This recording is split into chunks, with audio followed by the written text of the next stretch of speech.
ठीक है, स्लाइड दिख रही है ना आप लोग को? हाँ। तो हमने लास्ट क्लास में डिस्कस किया था ट्री डेटा स्ट्रक्चर, उसमें स्टिल कुछ इम्पोर्टेंट पॉइंट है जिसको आज हम कंटिन्यू कर लेंगे। तो जैसा हमने लास्ट क्लास में पढ़ा था, what is a tree? Tree is a non linear data structure and stack, queue, अरे, linked list are the linear data structure. So data structure has the 2 types, ये हमने ऑलरेडी डिस्कस किया है। उसमें हम ट्री के बारे में पढ़ रहे हैं। So this is your simple tree. इस तरीके से आपके नोड्स होते हैं, इस तरीके से आपके एजेस होते हैं and there are so many properties, but आपके एंड पे आपको बेसिक प्रॉपर्टीज मालूम होना चाहिए। लाइक ट्री हमेशा कनेक्टेड होगा, इसमें कोई भी साइकिल नहीं होता है। अगर हम एक नोड की बात करेंगे, so it a tree always have a root node, जिसको आप पेरेंट नोड भी बोल सकते हैं। उसके अलावा यहाँ पे चाइल्ड का कॉन्सेप्ट होता है, सिबलिंग का कॉन्सेप्ट होता है। सो लीफ नोड, जो सबसे नीचे का नोड होगा उसको आप बोलोगे leaf node. So this two are the leaf node. ये आपका रूट नोड है, जिसको आप पेरेंट भी बोल सकते हो। इन दोनों नोड को आपस में सिबलिंग बोलेंगे, जिसके सेम पेरेंट होते हैं। जो लेफ्ट हैंड साइड में उसको आप लेफ्ट सब ट्री बोलोगे, जो राइट में उसको आप राइट सब ट्री बोलोगे। अगर हम डेप्थ की बात बोले तो किसी भी नोड का अगर हमें डेप्थ कैलकुलेट करना है तो that is a number of edges जो आप रूट से काउंट करते जाओगे। हाईएस्ट का मतलब ये होता है कि लॉन्गेस्ट पाथ, कि एक नोड से दूसरे नोड तक आने के लिए मल्टीपल पाथ होते हैं। उस मल्टीपल पाथ में जो लॉन्गेस्ट पाथ होगा उसको आप बोलोगे हाइट। एप्लीकेशन ऑफ ट्री आपको पता है। जैसे आप डिक्शनरी पढ़ते हो, ठीक है? डिक्शनरी में आपकी इंडेक्सिंग की कॉन्सेप्ट होती है। अगर मैंने बोला अ, हमें फाइंड आउट करना है व्हाट इज़ हायरार्की, ये आपको सर्च करना है, तो आप क्या करोगे? एच में जाओगे, एच के बाद एचआई से सर्च करना शुरू करेंगे। तो जो भी आपकी डिक्शनरी है या फिर स्पेल चेकिंग जो आपका होता है, या फिर अगर हम कहीं भी इंडेक्सिंग की बात करते हैं, तो ये सारा आपका जो एप्लीकेशन है, these are the real world application. उसी में मैंने आपको ये बताया था कि अगर आपको एक सिटी से दूसरे सिटी ट्रैवल करना है, तो आप पाथ फाइंड आउट करते हो, वो पाथ हमेशा मिनिमम होना चाहिए। तो ये सारे कुछ एग्ज़ाम्पल्स होते हैं, जो ट्री या फिर ग्राफ डेटा स्ट्रक्चर से मिलकर बनता है। तो ट्री पढ़ा रही हूँ, उसके बाद ग्राफ भी पढ़ा दूँगी इसके ठीक बाद, ठीक है? नाउ टाइप्स ऑफ ट्रीज़ में हमने ऑलरेडी पढ़ा है जनरल ट्री। जनरल ट्री का मतलब है यहाँ पे कोई भी कंडीशन नहीं है, एक पैरेंट के मल्टीपल चाइल्ड हो सकते हैं।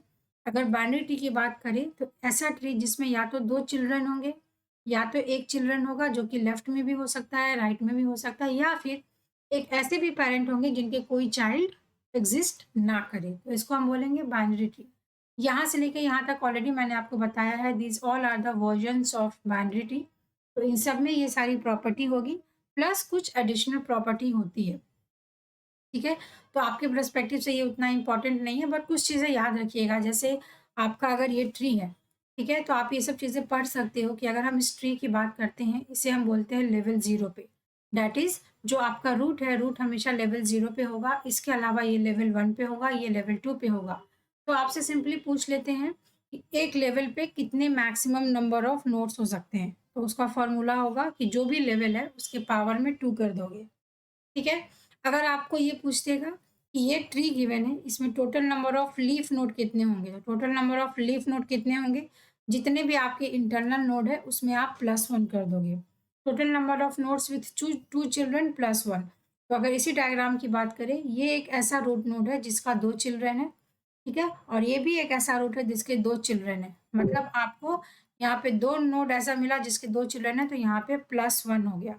ठीक है? तो दैट इज़ यहाँ पे कितने लीफ नोड हो गए? 3। तो आप काउंट कर लो, this is a leaf node, this is a leaf node, this is a leaf node. तो इस तरीके से कुछ फ़ॉर्मूला बनते हैं आपके। तो या तो आप फ़ॉर्मूला को समझिए, याद करिए, नहीं तो मेरे हिसाब से आपको हमेशा किसी भी कॉन्सेप्ट को पढ़ना चाहिए। ठीक है? उसके बाद हमने लास्ट क्लास में ये भी डिस्कस कर लिया था that there are different types of binary trees. जैसे आपका फुल, प्रॉपर और स्ट्रिक्ट बाइनरी ट्री है। स्ट्रिक्ट का मतलब, इसको समझने के लिए हमेशा पहले इसको समझो। कंप्लीट बाइनरी ट्री का मतलब है कि कंप्लीट का मतलब होता है वो हर तरीके से फिल्ड होना चाहिए। अगर किसी वजह से वो फिल्ड नहीं है तो लेफ्ट हैंड साइड से आपका फिल्ड होना चाहिए। अगर इसमें भी कंफ्यूजन है तो पहले आप परफेक्ट बाइनरी ट्री समझिए। परफेक्ट बाइनरी ट्री का मतलब है कि हर नोड का, हर इंटरनल नोड के 2 चाइल्ड होने चाहिए और सेम लेवल पे फिल्ड होना चाहिए। अगर मैं एक ट्री बनाऊँ, तो ये है लेवल 0, ये है लेवल 1, तो ये परफेक्ट बाइनरी ट्री है। क्यों? क्योंकि ये दोनों आपका लीफ नोड है, ये भी लीफ नोड है, ये भी लीफ नोड है, और जो इसका रूट है इसके 2 चाइल्ड हैं। सिमिलरली अगर मैं इसी में इस तरीके से बना दूँ, ये परफेक्ट वैलिडिटी नहीं है, क्यों? क्योंकि यहाँ पे सेम लेवल की बात हो रही है। तो ये आपका लेवल 2 हो गया। इस लेवल को परफेक्ट होने के लिए इम्पोर्टेंट है कि इसका भी आप यहाँ पे इस तरीके से बनाओगे। तो ये है आपका परफेक्ट वैलिडिटी। कंप्लीट वैलिडिटी का ये मतलब है कि यहाँ पे सेम लेवल को फिल करना ज़रूरी नहीं है, बट अगर आप नहीं फिल कर रहे हैं तो लेफ्ट में। तो इस तरीके से अगर हम यहाँ पे उस लास्ट टाइम पे पढ़े थे कि this is your complete validity, ठीक है? यहाँ पे सारे लेवल्स फिल नहीं है क्योंकि यहाँ पे कोई चाइल्ड नहीं है, बट हाँ, लेफ्ट से आपका यहाँ पे फिल हो रहा है। फुल और स्ट्रिक्ट वैलिडिटी का मतलब है कि या तो 0 चाइल्ड होगा किसी भी नोड का, नहीं तो 2 चिल्ड्रन होगा। तो यहाँ पे देखो, चाइल्ड की अगर हम बात करें तो ये आपका एक पैरेंट है, इसके ये दोनों चाइल्ड हैं, ठीक है? ये एक है, इसका 0 चाइल्ड है, इसका खुद का 0 चाइल्ड है क्योंकि इसके नीचे कुछ नहीं है। इसके 2 चाइल्ड है, अगर इस नोड की बात करें तो इसका भी 2 चाइल्ड है, इसकी बात करें तो इसके भी 0 चाइल्ड है, इसको भी 0 चाइल्ड है। तो ये एग्ज़ाम्पल आपका कंप्लीट वैलिडिटी का भी है और स्ट्रिक्ट वैलिडिटी का भी है। तो ये चीज़ें हमने टाइप्स ऑफ वैलिडिटी में पढ़ा था। अभी हम पढ़ेंगे डीजेनरेट एंड बैलेंस वैलिडिटी। इसका क्या मतलब है कि आपको कभी कुछ क्वेश्चंस गिवन होते हैं, तो आप इस तरीके से वैलिडिटी नहीं बनाकर किसी एक पर्टिकुलर डायरेक्शन में चलते चले जाते हैं। तो आइदर वो डायरेक्शन लेफ्ट हो सकता है, आइदर वो डायरेक्शन आपका यहाँ पे राइट हो सकता है। तो दोनों के केस में हम इस तरीके के डायग्राम को बोलते हैं लेफ्ट स्क्यूड, एक ही डायरेक्शन में, इसको हम बोलते हैं राइट स्क्यूड, ठीक है? A tree in which all internal nodes having only one children. देखो यहाँ पे जितने भी इंटरनल नोड है, ये इंटरनल नोड है, ये इंटरनल नोड है, ये इंटरनल नोड, सबके कितने चिल्ड्रन है बताओ? सबके एक ही चाइल्ड है। सिमिलरली अगर इसकी भी बात करें, इसका भी एक चाइल्ड है, इसका भी एक चाइल्ड है, इसका भी एक चाइल्ड है। इस ट्री को हम बोलते हैं डीजेनरेट। तो इसी को हमें क्या करना पड़ता है? बैलेंस करना पड़ता है। जब आप सेमेस्टर का सब्जेक्ट पढ़ते हो तो इस पे भी कभी-कभी आपको सेमेस्टर में थ्योरी क्वेश्चन पूछ लिया जाता है और इंटरव्यू के हिसाब से बस आपको पूछा जाएगा। तो आप इसको नाम याद रखिएगा। तो इसको हम जब बैलेंस करते हैं, बैलेंस करने का मतलब है 1, 2, 3, 4 रोड नोड है। इसको कहीं जाकर आप इस तरीके से बना दो, 4 नोड ऐसा बना दो या फिर आप 4 नोड ऐसे बना सकते हो। तो डिपेंड करता है कि किस तरीके से ट्री बनेगा। तो ये आपका कहलाता है एवीएल ट्री या इसको हम बोलते हैं रेड ब्लैक ट्री। तो डायरेक्टली आपसे इंटरव्यू में पूछ लेगा, do you have any information about AVL tree, red black tree? AVL tree का वो लोग फुल फॉर्म भी पूछ लेते हैं। तो एवीएल ट्री का फुल फॉर्म आपके एक साइंटिस्ट के नाम पे ही बनता है, ठीक है? तो ये हमें आज के सेशन में कवर करना है, ठीक है? ये सारे प्रॉपर्टीज़ हैं। इसको एक बार आप लोग रीड करने की कोशिश करिएगा। ये स्लाइड्स ऑलरेडी मैं आप लोग को दे दूँगी। ये क्वेश्चन हमने देख लिया था, ये सारे क्वेश्चंस देख लिए थे, इसलिए आगे बढ़ेंगे। उसके बाद आपके लिए बहुत इम्पोर्टेंट टॉपिक है, दैट इज़ ट्री का ट्रैवर्स। तो जब मैंने आपको डेटा स्ट्रक्चर स्टार्ट किया था, तो सबसे पहले मैंने आपको यही पढ़ाया था कि हर डेटा स्ट्रक्चर का traversal is one of the very important operation. अब आपको समझ में आएगा ट्रैवर्स का। नारायण, आपको प्रॉब्लम थी ना ट्रैवर्सल में, मैम क्या होता है? एकदम। ट्रैवर्सल करने का मतलब होता है कि हर नोड को एटलीस्ट कम से कम एक बार विजिट करना। जैसे मैंने बोला कि मेरे को पनवेल से थाने आना है। पनवेल से अगर थाने आना है तो ऑब्वियसली अगर मैं कोई भी लोकल ट्रेन लूँगी, है ना? कोई भी लोकल ट्रेन लूँगी तो सबका रूट एक ही होता है। तो पनवेल से थाने के बीच में क्या मैं सारे नोड को ट्रैवर्स करूँगी? यस। बट अगर मैंने पनवेल से थाने जाने के लिए कोई मैंने 4 व्हीलर ले लिया, तो क्या ये पॉसिबल है कि जो रूट यहाँ पे आता है वही सेम रूट यहाँ पे आएगा? नहीं आएगा ना? It is not fixed. तो इसका क्या मतलब है कि अगर हमें इसी को हम बोलते हैं आपके पास एक प्रॉब्लम है। प्रॉब्लम क्या है कि आपको एक जगह से दूसरी जगह जाना है। एक जगह से दूसरी जगह जाने में you have multiple path. You can go this way, you can go this one, और देयर माइट बी कि यहाँ पे आप हॉल्ट करके इस तरीके से जाएँ। But out of this multiple path you have to select the best one. अब आप कैसे सेलेक्ट करेंगे कि कौन-सा पाथ बेस्ट है? आप सेलेक्ट करेंगे बेस्ट कौन-सा है, उसके लिए कुछ आपको क्राइटेरिया बताया जाएगा। क्राइटेरिया का ये मतलब है कि जैसे मैंने बोला कि मैं आपको ₹100 दूँगी और आप किसी भी रूट से होके जाओ, बट ₹100 से ज़्यादा मैं नहीं दूँगी। तो आप क्या सोचोगे कि पनवेल से थाने जाने में फिर आप हर रूट का कॉस्ट निकालोगे। जिसका पैसा 100 रुपए से अंदर आएगा, आप उसी को पाथ को सेलेक्ट करोगे। बिकॉज़ क्यों? क्योंकि मैंने ये कंडीशन दे दिया कि आपके पास इतना ही पैसा है। समझ में आया? तो इसी यस चीज़ मैम। को हम बोलते हैं ट्रैवलिंग सेल्समैन प्रॉब्लम। कि जो सेल्समैन है, जैसे अमेज़न वाला है प्रोडक्ट को देता है, तो आपको पता है ना कि आप अमेज़न में ऑर्डर देते हो, बट वो ऑर्डर तो ऐसा तो नहीं है कि अमेरिका से लेकर आता है। आप जिस सिटी इसमें बिलॉन्ग करते हैं, उसी सिटी का जो नियरेस्ट अमेज़न का लोकेशन होता है, वो वहाँ से प्रोडक्ट की डिलीवरी देता है।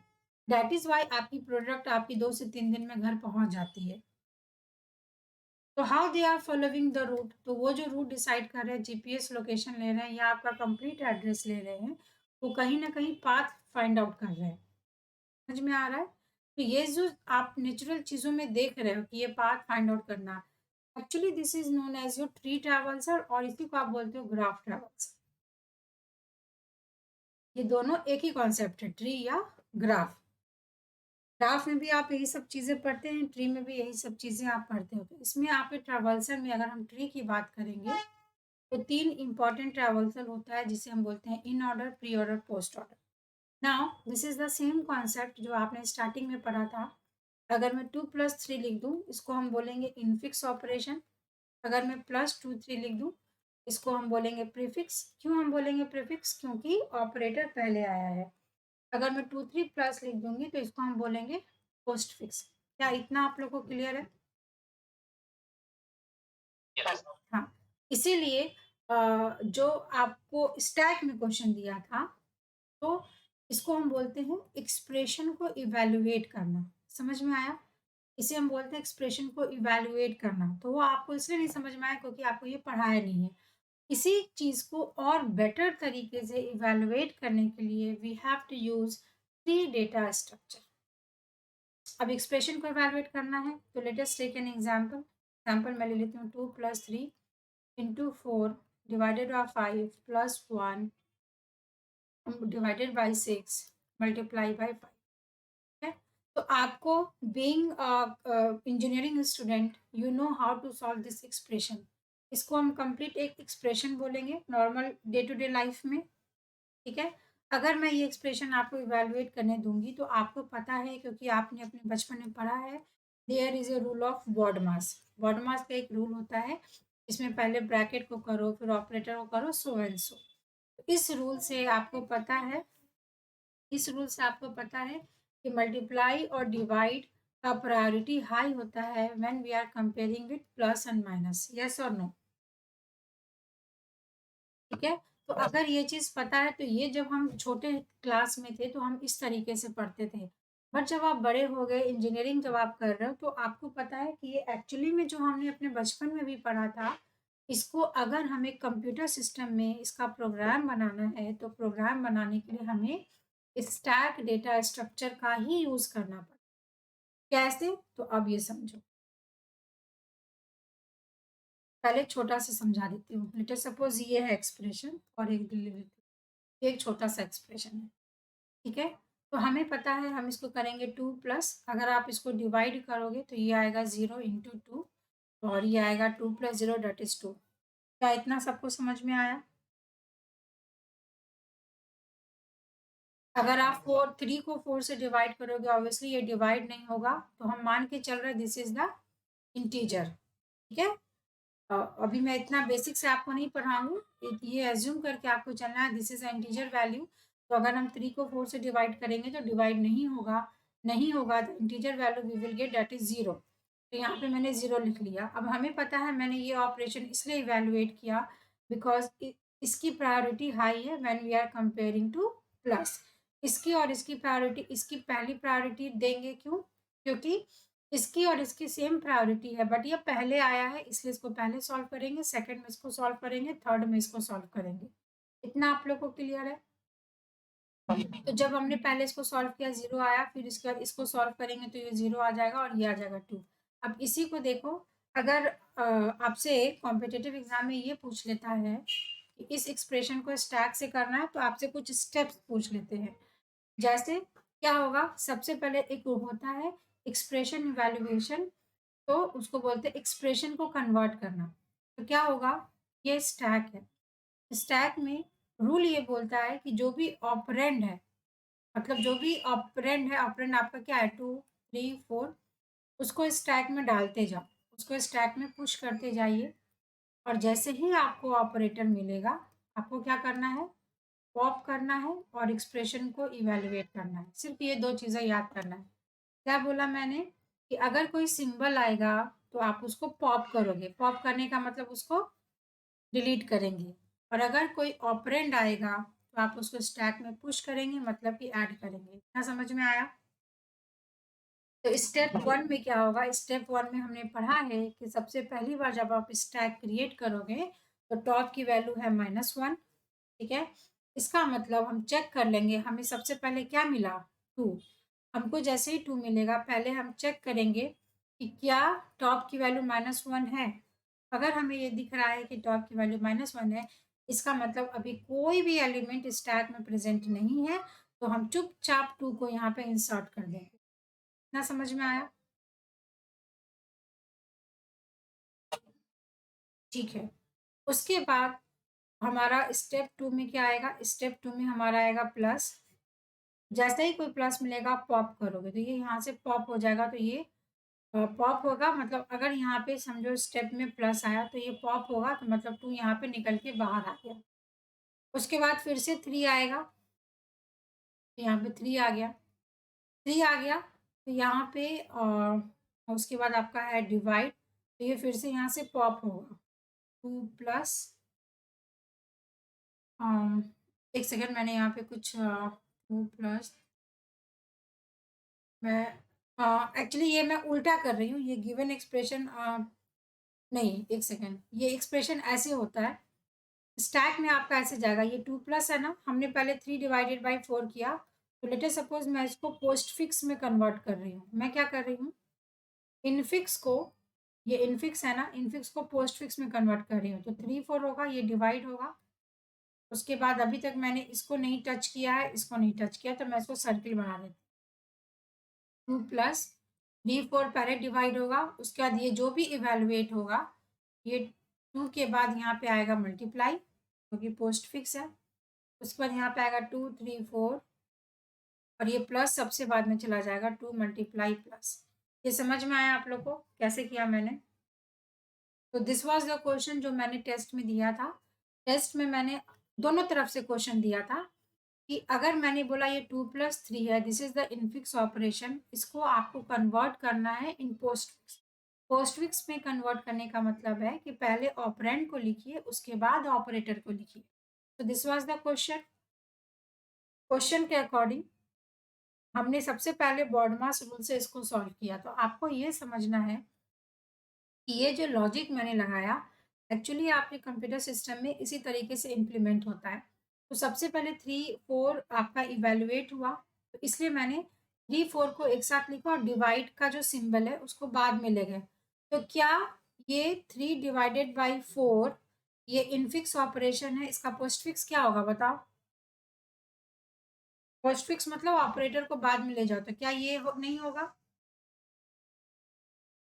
हुँ। उसके बाद ये इतना समझ में आया। अब नेक्स्ट कौन-सा सिंबल ऑपरेट होगा, ये वाला या ये वाला?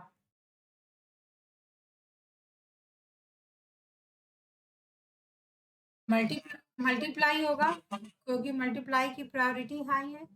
अब मल्टीप्लाई के लिए ये पूरा आपका एक ऑपरेंड है, ये दूसरा ऑपरेंड है। तो चलो, अब मेरे को बताओ ये मल्टीप्लाई बाय 2, तो ये मेरा इनफिक्स ऑपरेशन है। ये सर्किल इसलिए मैं बना देती हूँ ताकि मुझे ये पता चले कि ये वाला सिंबल मैंने इवैल्यूएट कर लिया, ये नहीं किया है। तो ये अब मेरा इनफिक्स ऑपरेशन है। इसका पोस्टफिक्स क्या होगा?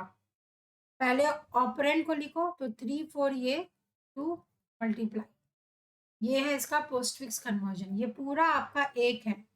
यही समझाने की कोशिश कर रही हूँ।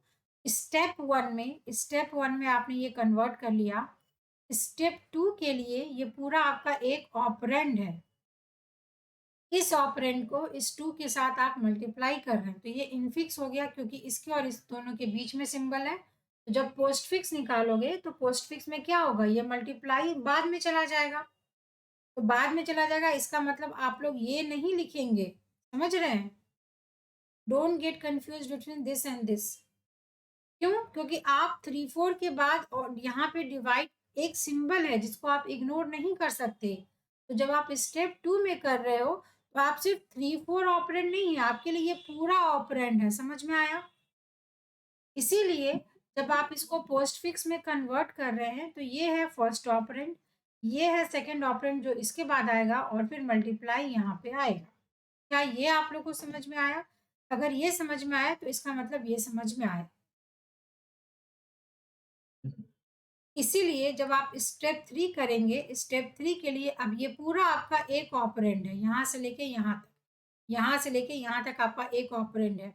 तो आपका ये फर्स्ट ऑपरेंड है, ये आपका सेकंड ऑपरेंड है, ये प्लस सिंबल है, तो ये इनफिक्स ऑपरेशन है। पोस्टफिक्स में करोगे तो प्लस कहाँ आएगा? सबसे बाद।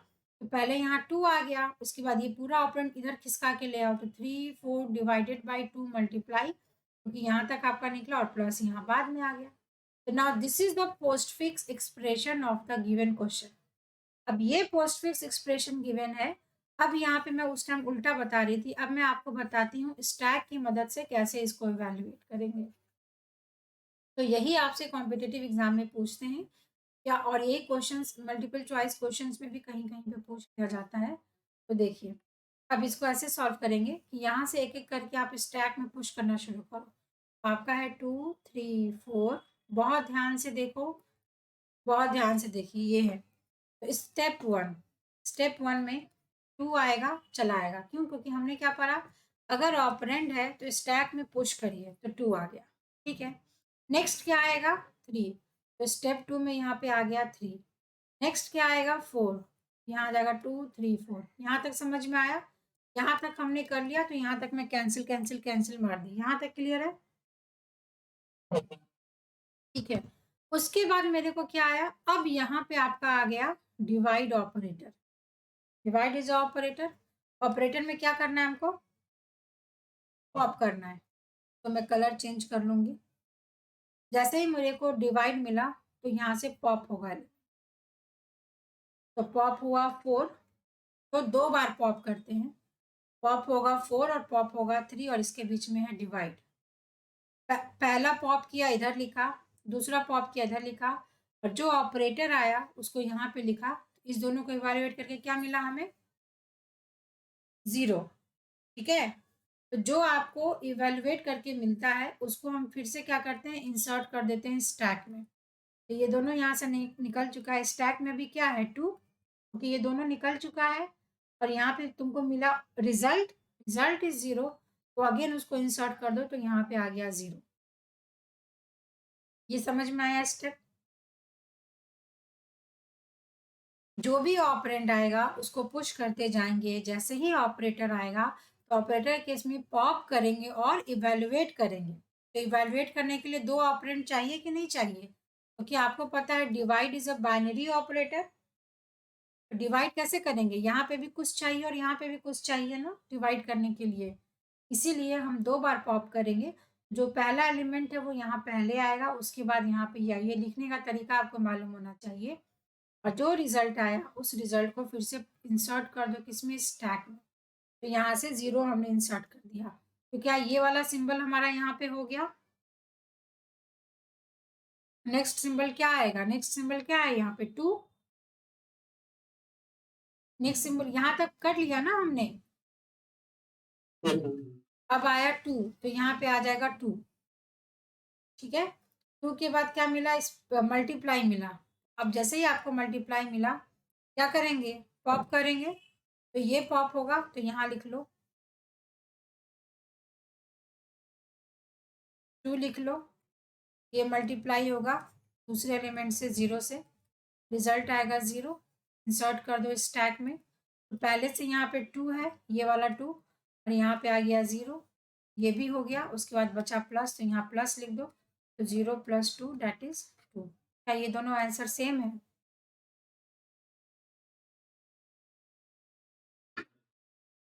तो दैट इज वाई कि जब आप छोटे थे तो हम लोग इस तरीके से मैथ्स बनाते थे, बट जब हम कंप्यूटर इंजीनियरिंग पढ़ते हैं या किसी कोई भी इस तरीके का टेक्निकल सब्जेक्ट पढ़ते हैं, तब आप एक्चुअली इम्प्लीमेंट करते हो कि अगर ये हमने सीखा है या मैथ्स में ये जो फॉर्मूला आया है, कि कंप्यूटर सिस्टम में कैसे इम्प्लीमेंट होता है। तो in the computer system it is implemented by the use of stack data structure. So that is why the most important application of stack data structure is the conversion of infix to postfix operation.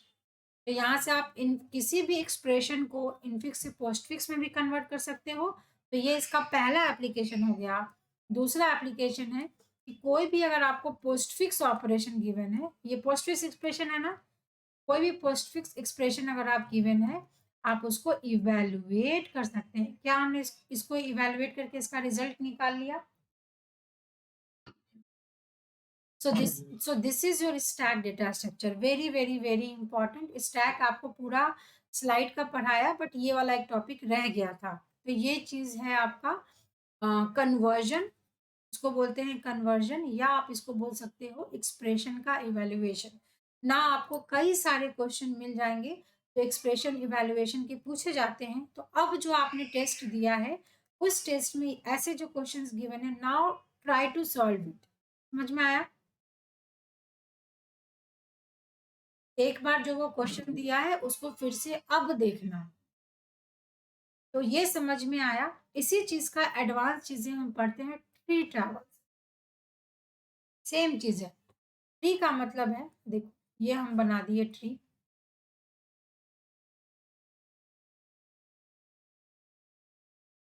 इसको मैं दे देती हूँ A B C D E F जी।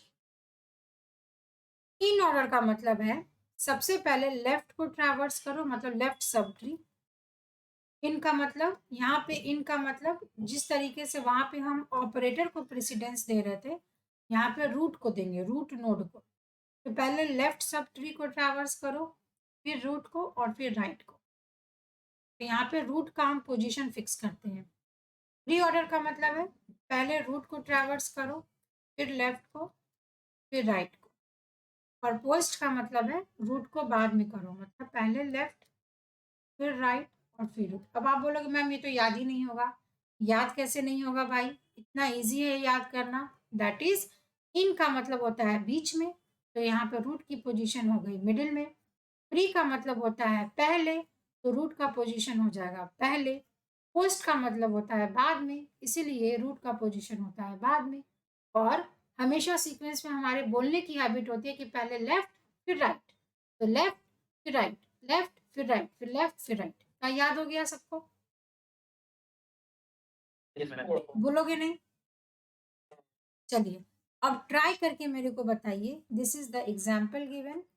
अगर मैं आपको बोलूं इस ट्री का मेरे को इन ऑर्डर ट्रेवल्सल बताओ, तो एक मैं बता देती हूँ। इन ऑर्डर का मतलब होता है कि रूट से देख चेक करना शुरू करो, बट पहले लेफ्ट को ट्रैवर्स करो, पहले लेफ्ट को ट्रैवर्स करो। तो इसका लेफ्ट कौन है ये,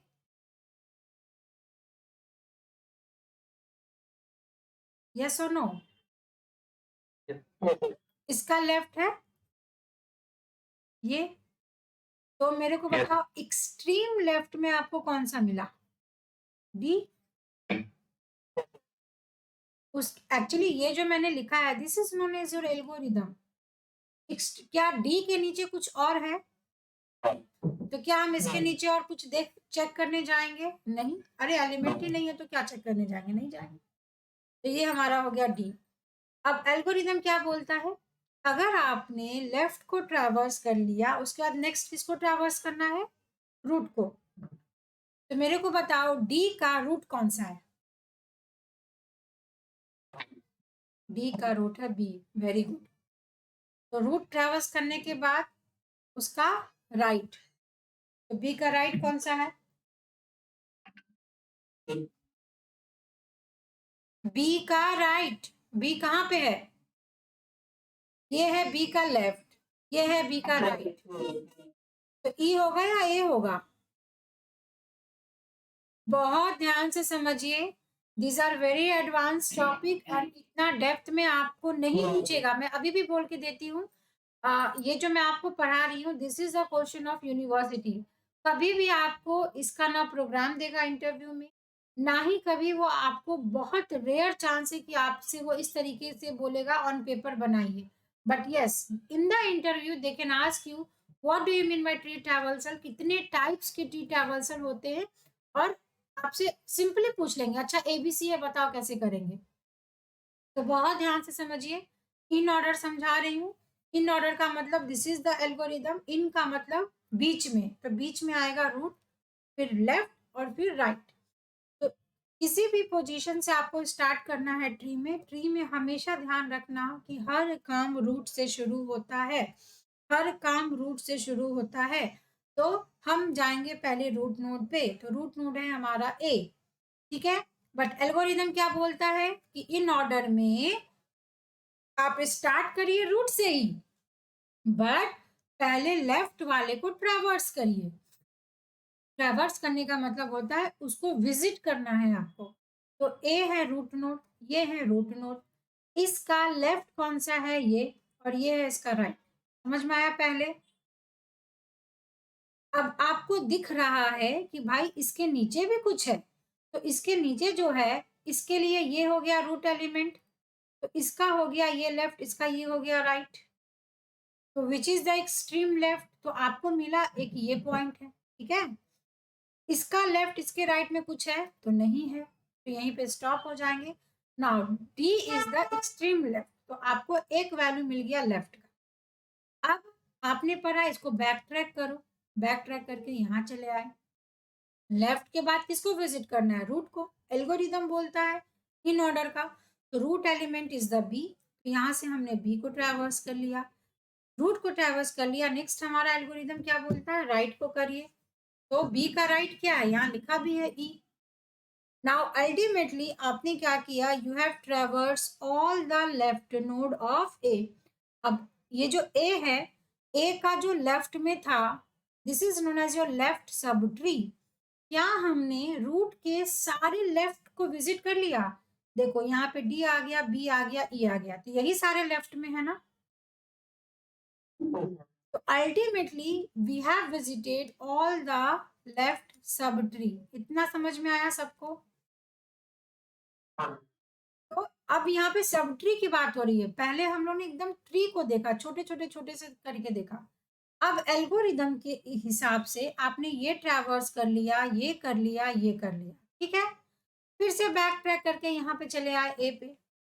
अब ए का लेफ्ट में चेक करो, क्या ए के लेफ्ट में कोई भी ऐसा एलिमेंट बचा है जो आपको ट्रैवर्स करना बचा है।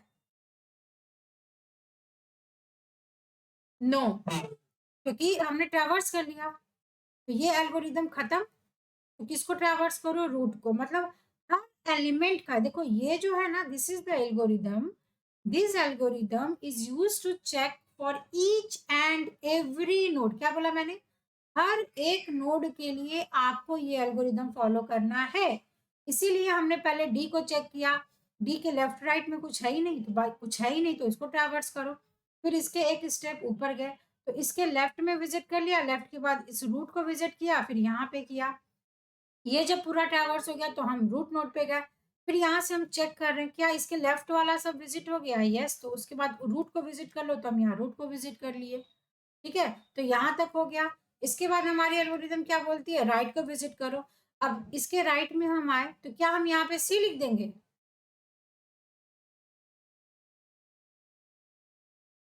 Is it correct.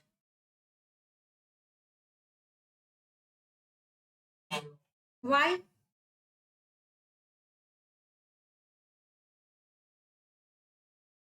Team right नहीं चेक करना होगा।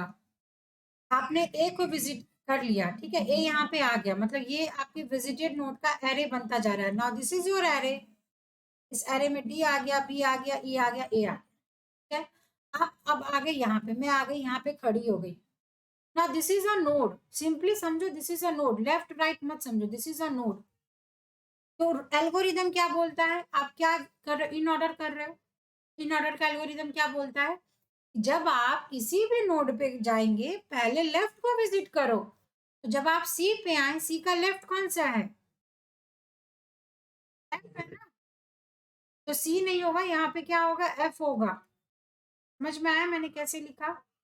आप सी को देखेंगे, सी का लेफ्ट देखेंगे, तो सी का लेफ्ट है एफ, तो जब सी का एफ विजिट कर लिए, इसके बाद रूट, तो रूट तो खुद ही सी है, और रूट के बाद राइट को देखो तो सी का राइट क्या है, जी। तो क्या यहां से यहां तक F C G, what is F C G? Can I say this is the right sub tree? क्या ये डायग्राम्स आपको समझ में आ रहा है कि ये जो रूट नोड है, ए इज द रूट नोड, इसके लेफ्ट में आपका था डी, बी, डी, ई, और इसके राइट में क्या है, सी, एफ, जी, और ये है आपका रूट एलिमेंट। तो समझ में आया ये इन ऑर्डर ट्रैवर्सल कैसे किया मैंने?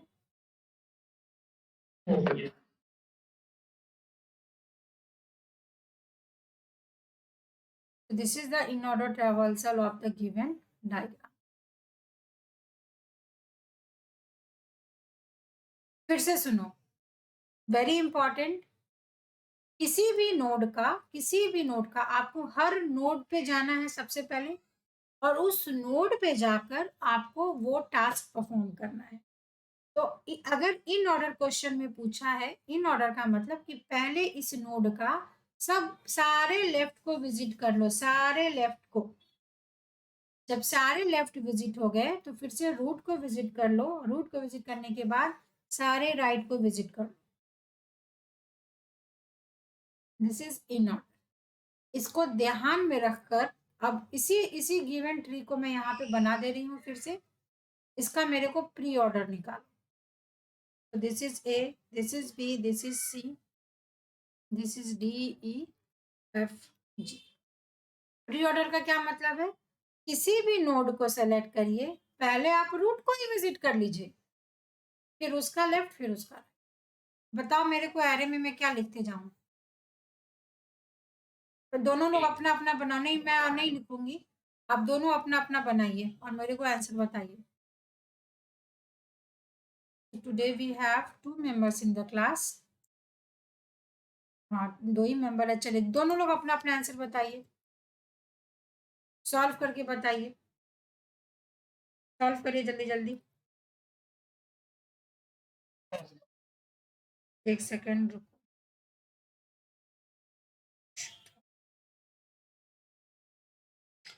फर्स्ट क्या आएगा? नहीं, पहले शुभम बता रहा है ना।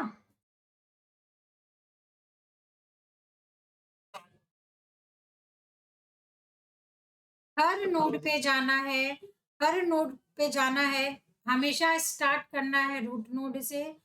किसी भी नोड पे आप जा रहे हैं तो now you have to check the algorithm, पहले रूट को विजिट कर लो, फिर लेफ्ट को, फिर राइट को।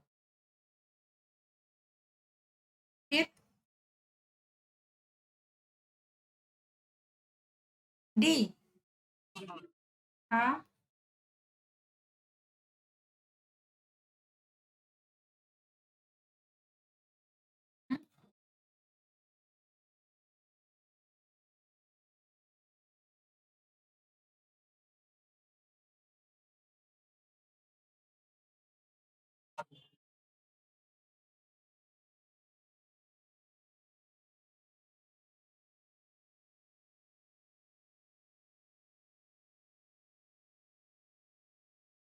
नारायण आप बताओ। हम्म,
हम्म, बी के बाद डी आएगा, फिर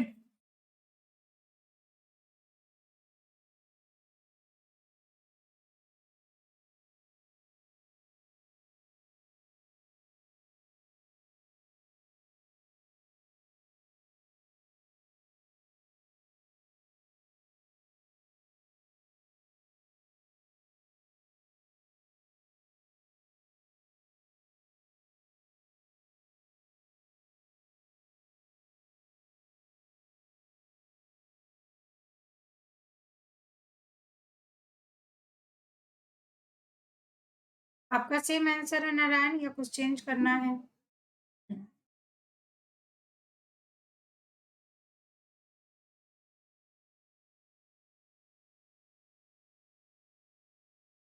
चलो मैं सॉल्व करती हूँ। मेरे को नहीं पता सही है या गलत, but let me solve.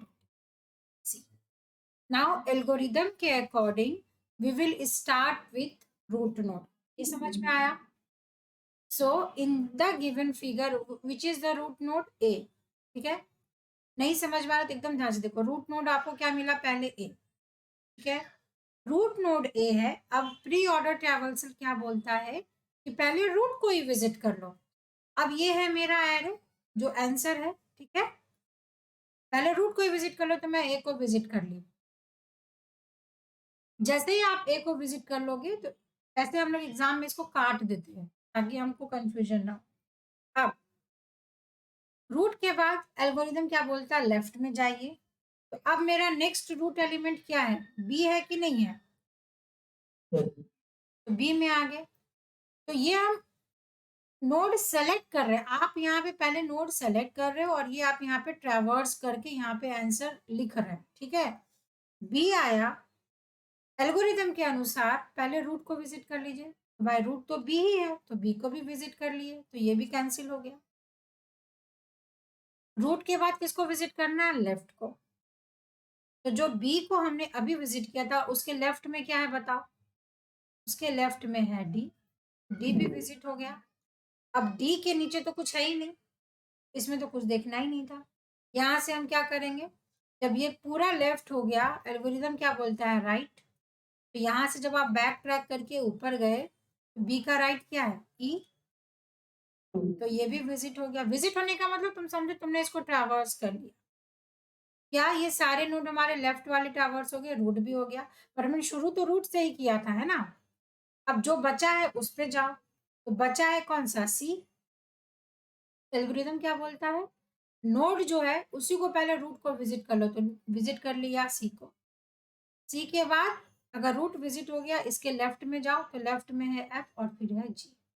It means आपका ये करेक्ट आंसर है। तो समझ में आया आप लोग को इसका मतलब, है ना? अब जल्दी से ये वाला बताओ, पोस्ट ऑर्डर।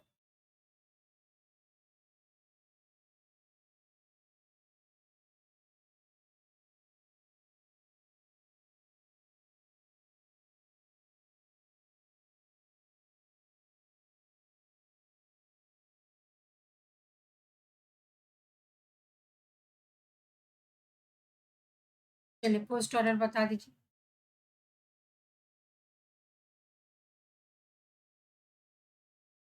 कई सारे इससे इंटरव्यू क्वेश्चंस बनते हैं, कई सारे।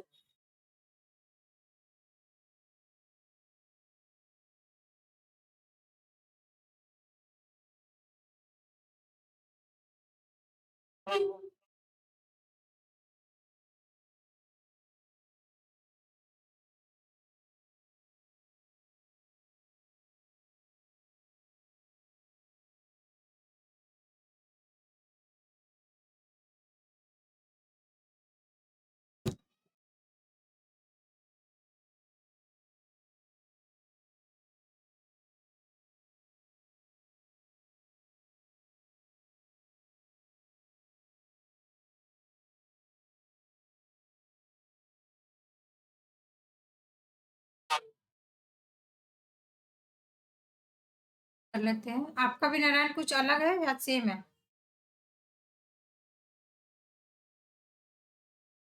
हम्म। नहीं ये मुझे नहीं पता, तुम बताओ अपना आंसर।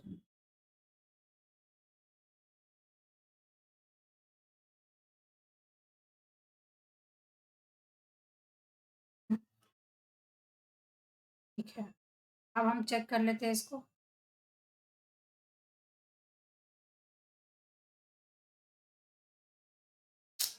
हैंडराइटिंग ही गंदी है।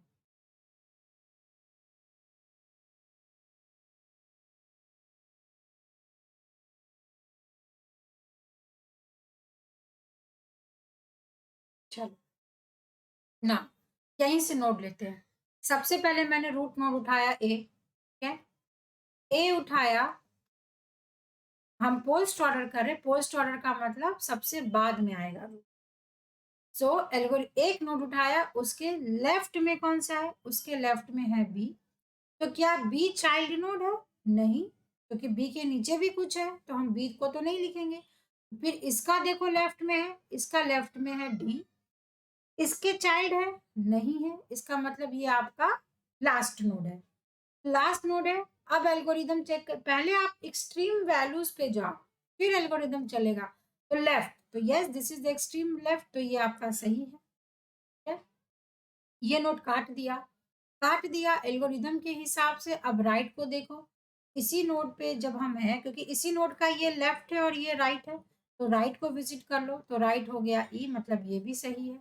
जब लेफ्ट और राइट विजिट कर लेंगे तब आएगी मेरी बारी रूट की, तो मैं रूट को भी विजिट कर लूंगी, तो इसके बाद आएगा बी।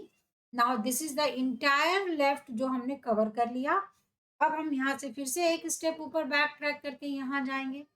तो एल्गोरिदम क्या बोलती है कि किसी भी नोड पे जाइए तो पहले उसका लेफ्ट ट्रैवर्स करिए, तो लेफ्ट तो पूरा हो गया।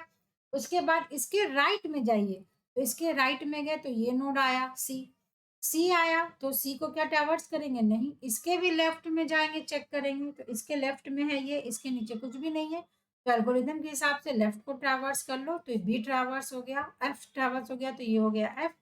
एफ के बाद हम इसी नोड पे हैं, तो इसके राइट को, तो इसके राइट को आ जाएगा जी।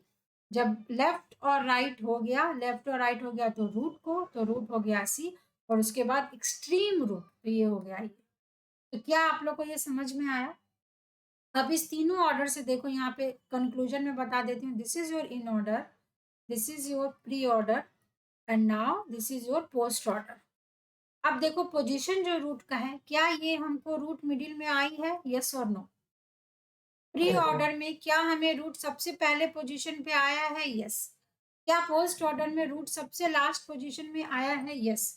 तो क्या किसी भी कॉम्पिटिटिव एग्जाम में, लेटर सपोज अगर आपको ये फिगर दिया रहेगा, आपको 4 ऑप्शन इस तरीके से दिए रहेंगे, तो क्या ये छोटा सा एल्गोरिदम याद करके बिना सॉल्व किए भी तुम आंसर सॉल्व कर सकते हो? यस। आप पोजीशन देख के भी सॉल्व कर सकते हैं, बट यस इतना इजी क्वेश्चन नहीं आता है कंपटीशन में। बट एक तरीका मैं बता रही हूँ कि क्या ये एल्गोरिदम को हमने प्रूफ कर दिया, दोनों तरीके से आपको सॉल्व करना बता दिया है ना, कि प्रूफ भी हो गया कि रूट की पोजीशन कैसे डिफर कर रही है। तो याद क्या रखना है, always you have to learn कि आपको स्टार्ट करना है always from the root node, you have to start traversing.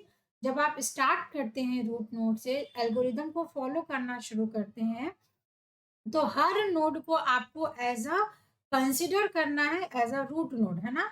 हर एक नोड को आपको एज अ रूट कंसिडर करना है, उसके लेफ्ट उसके राइट। तो इन ऑर्डर का मतलब है कि रूट हमेशा सेंटर में आएगा, प्री का मतलब है रूट पहले आएगा, और पोस्ट का मतलब होता है रूट बाद में आएगा। सो this is very important, pre traversal. तो ये तो हम लोग ऑन पेपर पढ़ते हैं अपने यूनिवर्सिटी एग्जाम्स को क्वालिफाई करने के लिए, बट नाउ अडेज जो भी आपके रियल वर्ल्ड एग्जाम्पल्स होते हैं, जो एआई के वजह से, आर्टिफिशियल इंटेलिजेंस की वजह से जो हम कॉम्प्लेक्स, जैसे जब आप कोविड लास्ट ईयर शुरू हुआ था तो हम लोग ने ड्रोन वगैरह का यूज़ किया था, तो वो ड्रोन क्या कर रहा है, वो मॉनिटर ही कर रहा है ना एक पर्टिकुलर एरिया को, कि वहाँ पे कोई बंदा टहल तो नहीं रहा है अननेसेसरी। तो क्या वो उस पर्टिकुलर जीपीएस के लोकेशन के इंटायर लोकेशन में सबको मॉनिटर कर रहा है? यस। तो कहीं ना कहीं यहाँ पे जो आपका एआई आज वर्क कर रहा है, सब में इसी तरीके के कॉम्प्लेक्स डेटा स्ट्रक्चर इन्वॉल्व होते हैं। So that is why data structure का अपना एक इम्पॉर्टेंस है किसी भी एग्जाम के लिए। तो being a fresher, being a beginner, आपसे इससे ज़्यादा की उम्मीद नहीं रखते हैं कोई भी, क्योंकि आपको भी नहीं पता when you are going to implement it in the real world example. But भविष्य में कभी भी जब आप इसको इम्प्लीमेंट करेंगे, then implementation can be done only when you know the concept. Because किसी भी कंपनी में जाएंगे तो वो आपको 1 घंटा ये टॉपिक नहीं पढ़ा के देगा। तो are you getting the difference कि हम क्या पढ़ रहे हैं अभी और उसका भविष्य में क्या आपका यूज है? हाँ, अभी समझ के सीख के लेंगे तो आपको फिर वहां पे समझने में आसानी होगी। Now this is your assignment that you have to do, and इसको कल तक पोस्ट कर देना। इसका आपको ये निकालना है, ठीक है? ये मैं सेंड कर दूंगी। ये स्लाइड में आंसर गिवन है, पर आप लोग देखना मत। चलो, तो ये हमने पढ़ा बाइनरी ट्री का ट्रेवल्स है। अब हम पढ़ेंगे what is binary search tree. तो इन शॉर्ट इसको हम बोलते हैं बीएसटी। यही है BST, कुछ भी नहीं है, बस आपको अब इसकी प्रॉपर्टीज पढ़ते चले जाना है। मैंने बोला 5, तो this is my root node. So binary search tree क्या बोलता है? The value of left node must be smaller than the parent node, and the value of right node must be greater than the parent, and this is a recursive process. What does it mean? अभी जो आपने binary tree पढ़ा उसमें आपने traversal सीख लिया, उससे और एडवांस में हम लोग थोड़ा कंडीशन लगा देते हैं। जैसे आपको पता है इसका हम यूज करते हैं सर्च करने के लिए। जैसे ये डायग्राम है, मैंने बोला 24 सर्च करो, तो सर्चिंग हम शुरू करेंगे यहाँ से, रूट से। हर काम ट्री में रूट से शुरू होगा, रूट से हमने सर्चिंग शुरू कर दी। रूट से सर्चिंग शुरू की, इसके लेफ्ट में चेक किए 24 है, नहीं है। इसके राइट में चेक किए, नहीं है। अब या तो मैं फिर 15 से चेक करूं, इसके इसमें है, नहीं है। इसके इसमें है, नहीं है। फिर मैं यहाँ चेक करूं, यहाँ करूं, यहाँ करूं, नहीं मिला। यहाँ पे मिला मुझे, तो चलो अगर मैं यहाँ से शुरू की तो मुझे कितने टाइम के बाद ये 24 मिला? 1 2 3 4 5 6 7, मेरे को 8th पोजीशन पे ये वैल्यू मिला। लेट अस सपोज मैंने 50 के बाद 10 पे नहीं गई, मैं 50 के बाद यहाँ पे चली गई, मेरे को कितने पे ये मिलेगा? 1 2 3 4 5 6 7 8 9 10 11 12 13, 14th पोजीशन पे मिलेगा। अगर मैं पहले राइट को चेक की तो क्या एक ही एलिमेंट को सर्च करने के भी कई तरीके हैं, और ऑब्वियस सी बात है किसी चीज को मुझे सर्च करने में लेटर सपोज यहाँ पे 8 सेकंड लगा और यहाँ पे 14 सेकंड लगा, तो मेरे लिए फ्रूटफुल क्या है? ये वाला या ये वाला? इसमें कम समय लगा। मतलब कि अब हमने पढ़ा बाइनरी ट्री को, तो बाइनरी ट्री में ही हमने थोड़े से रूल्स लगाने शुरू कर दिए। क्या हमने रूल्स लगाना शुरू कर दिया? हमने ये रूल लगाना शुरू कर दिया कि चलो एक काम करते हैं। क्या काम करेंगे? कि जो हमारा रूट नोड है, एक काम करेंगे कि रूट के जो लेफ्ट की वैल्यूज है, कंडीशन लगा दिया कि always all the left value must be smaller than root value, और राइट वाले के साथ कंडीशन लगा दिया कि राइट की जितने भी वैल्यूज हैं as compare to root should be greater than root. मतलब लेफ्ट की वैल्यू छोटी होगी किससे? रूट से, और राइट की वैल्यू बड़ी होगी किससे? रूट से। तो अगर मेरे को ये कंडीशन मालूम है, अब मुझे बताना ये कंडीशन मुझे मालूम है, तो क्या मैं 24 को कभी भी इस डायरेक्शन में सर्च करूंगी? नहीं। क्यों? क्योंकि अब मैं अगर 25 यहाँ पे गिवन है तो मेरे को पता है कि by the property of binary search tree 25 है और मेरे को सर्च करना है 24, सो 24 is less than 25, it means मेरे को कहाँ सर्च करना है? लेफ्ट डायरेक्शन में। तो क्या मेरा सर्चिंग रिड्यूस हो गया? यस और no? Yes. So that is your binary search tree, इसीलिए इसका नाम भी पड़ता है binary search tree. Why it is binary search tree? Because इससे आपकी सर्चिंग बहुत फास्ट हो जाती है, क्योंकि हमें पता है all the operation that we are going to perform, that operation will be started with the root node. तो अगर मैंने बोला कि मेरा रूट नोड 5 है और मैंने कोई भी एलिमेंट दिया 6 से लेकर इंफिनिटी तक, मैं किधर सर्च करूंगी? लेफ्ट में कि राइट में? मेरे को इसके बीच में कोई भी एलिमेंट सर्च करना है तो ऑलवेज मैं लेफ्ट में जाऊंगी ही नहीं, मैं राइट में जाऊंगी। और इसी क्वेश्चन को मैंने घुमा दिया, मैंने बोला 5 से मेरी वैल्यू छोटी है तो किधर सर्च करूंगी? हमेशा लेफ्ट में। सो this is the property of binary search tree कि आप रूट से कंपेयर करेंगे पेरेंट नोड से, तो लेफ्ट वाला जो है इट मस्ट बी, क्या लिखा है, it must be smaller than, and right की जो वैल्यू है it must be greater than the parent. तो this is your binary search tree, बस इसमें और कुछ नहीं पढ़ना है, बस ये प्रॉपर्टी आपको मालूम है। सो दैट इज वाई अगर हम एडवांटेज की बात करें, searching is very easy as compared to array and linked list. Insertion deletion operation are also faster in BST. तो अभी तक जितने भी आपने ऑपरेशन पढ़ा, एरे लिंक लिस्ट, आपने तो यही दोनों ऑपरेशन पढ़ा है। उसके बाद आप जो भी स्टैक पढ़ोगे या आने वाले टाइम में अभी आप क्यू पढ़ोगे, और उसके बाद आपको पढ़ना है ग्राफ और ट्री। तो ये चारों को you can implement by using array and link list. But किसी भी डेटा स्ट्रक्चर से आप इम्प्लीमेंट करिए।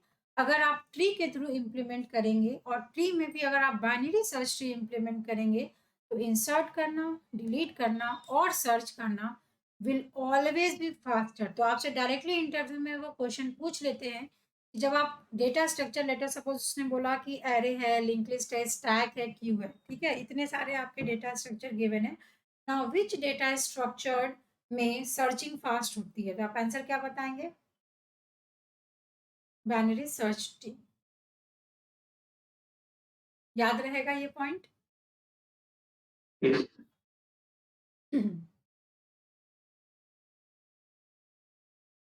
अब यही चीज आपको जब आप यूनिवर्सिटी में पढ़ते हो, तो अभी आपके पॉइंट से इतना इंपॉर्टेंट नहीं है पर बता देती हूँ। आपको कॉम्पिटिटिव एग्जाम में इस तरीके से क्वेश्चन गिवन होते हैं, ठीक है, और आपको होता है या तो इसमें इंसर्ट करना पूछ लेगा, या तो आपको डिलीट करना पूछ लेगा, या तो आपको सर्च करना पूछ लेगा। तो आपको एक समझा देती हूँ, इंसर्ट करना।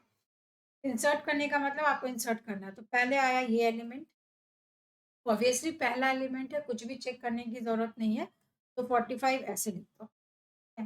उसके बाद आया 15, तो by the property of BST वो लेफ्ट में जाएगा कि राइट में जाके इंसर्ट होगा, यहाँ पे आएगा, ठीक है। तो ये हो गया, ये हो गया। अब 79 आएगा तो किधर लिखूं मैं, तो 79 यहाँ आ जाएगा। तो आपको यही करना, इंसर्ट करना है, इंसर्ट करके ट्री बनाते चले जाना है, ठीक है। और ये ध्यान रखना है कि ये कभी भी बीएसटी की प्रॉपर्टी को वायोलेट ना करे।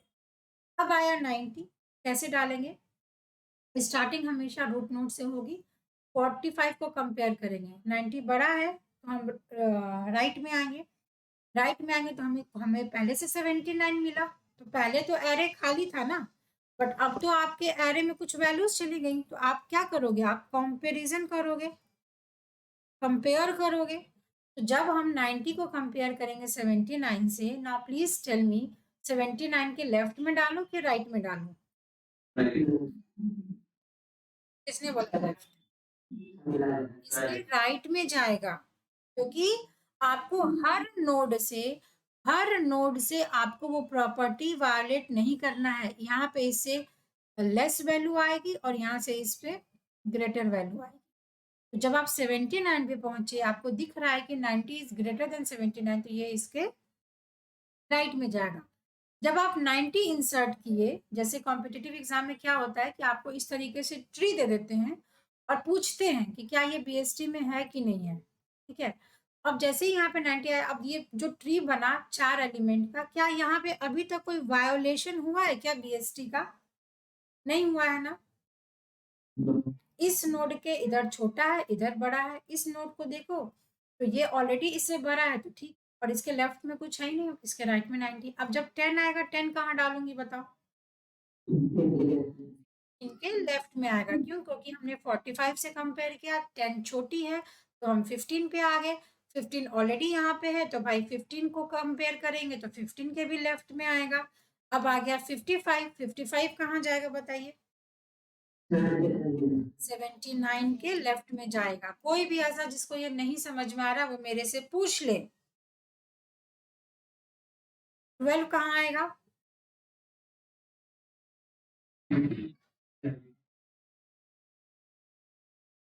इनके राइट में। कोई ऐसा जिसको लग रहा है कि ये गलत है,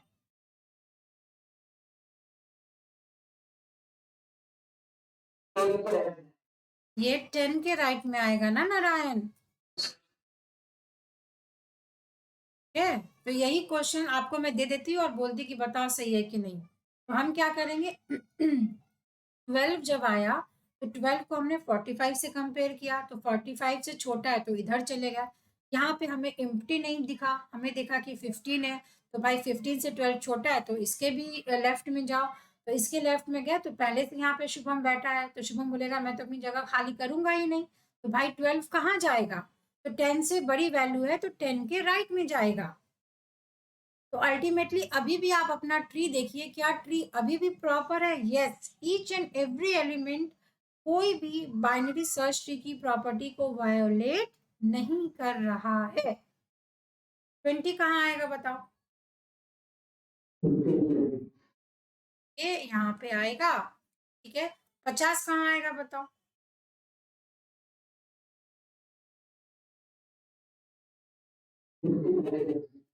5 के लेफ्ट में। now this is the way you are inserting a binary search tree।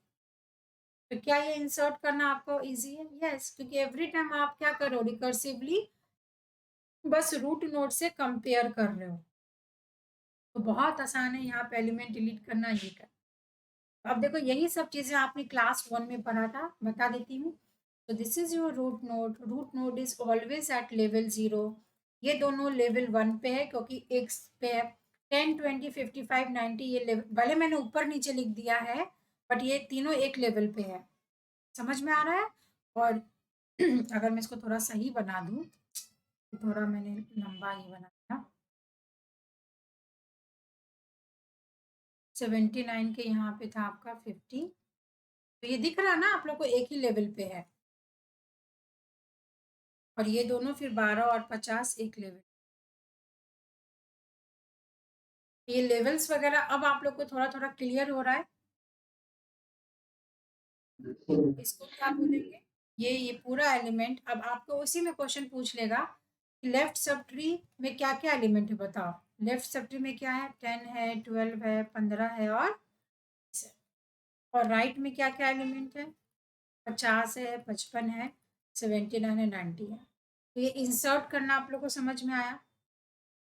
इसी में अगर मैंने क्वेश्चन 2 आपको दे दिया, सर्च करिए 90। कहाँ सर्च करोगे? रूट से स्टार्ट करोगे 45 से ना। 45 से सर्च करोगे तो यहाँ पे आपको दिख जाएगा 90 बड़ा है तो इधर जाएंगे ही नहीं, 79 पे आ जाएंगे। 79 से बड़ा है तो यहाँ पे आ जाएंगे। तो सर्चिंग में कितना लगा? सिर्फ 2 स्टेप लगा। सेम सिमिलरली क्वेश्चन 3 पूछ लेती हूँ। मेरे को 50 डिलीट करना है, तो 50 डिलीट करना है इसका मतलब 50 पहले सर्च करेंगे तभी तो डिलीट करेंगे ना उसके इंडेक्स पे जाकर। तो क्या करेंगे? 45 पे जाएंगे, 45 से 79 पे जाएंगे, 79 से 55 पे जाएंगे। क्यों? क्योंकि 45 से बड़ी है तो इसके राइट में जाएंगे, 79 से छोटी है तो इसके लेफ्ट में जाएंगे, और 55 दिख जाएगा, 59 से छोटी है तो इसके लेफ्ट में जाएंगे। तो 3 स्टेप में आपको 50 मिल जाएगा। तो यहाँ पे जाके क्या कर दोगे? डिलीट कर दोगे। तो डिलीट हो गया। तो दोनों तरीके से आपको समझना है। मतलब जैसे जब बच्चे पढ़ते हैं, बीटेक वाले स्टूडेंट, तो हर तरीके से क्वेश्चन एग्जाम में आता है। आपको इस तरीके से गिवन होता है एलिमेंट, आपको बोला जाता है बीएसटी बनाइए, सो दिस इज द बीएसटी। या फिर आपको बीएसटी गिवन होता है, आपको इस तरीके से कोई एलिमेंट पूछ लेगा कि क्या ये प्रॉपर बीएसटी बना है, इसमें ये एलिमेंट सर्च करके बताओ, कितने स्टेप में सर्च करेंगे, डिलीट होगा नहीं होगा। समझ में आया बीएसटी? हाँ, तो यही चीज़ यहाँ पे लिखा है कि आप कैसे एलिमेंट को सर्च करेंगे। तो रूट एलिमेंट से सर्चिंग शुरू करोगे, डेटा चेक करते जाओगे। अगर रूट नल है तो कुछ करना ही नहीं है, एल्स आप चेक करेंगे। अगर आइटम की वैल्यू लेस देन है रूट के तो किस में जाएंगे? लेफ्ट में जाएंगे, सर्च करेंगे। अगर लेफ्ट में नहीं है तो राइट में है, और एंड हो जाएगा। इसी चीज़ को यहाँ पे इसने लिखा है, इसका मतलब है it is using the pointer concept. ये एक सिंपल सा एल्गोरिदम है कि हमेशा रूट से कंपेयर करना है। रूट से कंपेयर किया एलिमेंट को, एलिमेंट अगर छोटी है भाई लेफ्ट में चले जाओ, एलिमेंट अगर बड़ी है तो आप राइट डायरेक्शन में मूव कर रहे हैं। This is a simple algorithm. Similarly deletion का भी यही है। कि डिलीट किसको करना है, लीफ नोड को डिलीट करना है तो कोई बात ही नहीं है। अगर आप ऐसे नोड को डिलीट करना है जिसका 1 चाइल्ड है, या ऐसे नोड को डिलीट करना है 2 चाइल्ड है, इसका क्या मतलब है ये मैं आपको एक इम्पॉर्टेंट समझा देती हूँ। लेट अस सपोज मैंने 10 डाला, 5 डाला, 15 डाला, 12 डाला, 17 डाला, 7 डाला। तो this is a example of BST. Yes, क्या ये सही बीएसटी बनाया है मैंने, बताओ मुझे। तो आपको इस तरीके से डायग्राम भी गिवन होता है और आपको आइडेंटिफाई करना होता है कि whether the given BST is correct और not. So this is correct because 10 के इधर 5 छोटा है, 15 बड़ा है, ठीक है, मतलब ये प्रॉपर्टी होल्ड कर रहा है। फिर अगर मैं 5 को चेक करूंगी तो 5 से 7 बड़ा है, तो ठीक है इसके राइट में, तो ये भी प्रॉपर्टी ठीक है। 7 के नीचे कुछ है ही नहीं तो इसको चेक करने की जरूरत ही नहीं है। 15 को अगर मैं चेक करूंगी तो 15 के लेफ्ट में 12 है और इसके राइट में 17 है, ठीक है, इसके हिसाब से भी ये दोनों ठीक है। और अगर मैं इससे भी कंपेयर करूंगी तो 12, 15, 17 तीनों एक्चुअल में 10 से बड़ा वैल्यू है, और 5, 7 और 5 और 7 दोनों 10 से छोटा है। तो it means the given binary search tree is the correct tree. ये हो गया। अब मेरे को एलिमेंट डिलीट करना है, लेट अस सपोज 15।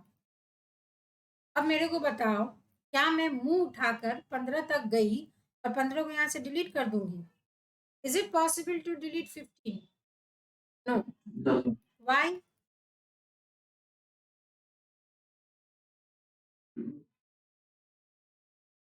याद रखना, एक मूवी का रहता है ना डायलॉग, डायलॉग क्या रहता है कि भाई किसी को अगर तोड़ना हो तो पहले उसके बच्चों को हटाओ रास्ते से। हाँ, अगर आप 15 को डिलीट कर रहे तो you can not delete a element जिसका चाइल्ड है। लोग बच्चे क्यों पैदा करते हैं कि भाई कल को जब भविष्य में कुछ होगा तो मेरे बिहाफ में वो आके खड़े होंगे हमारे सामने, दैट इज वाई चाइल्ड का एक अपना एग्जिस्टेंस है।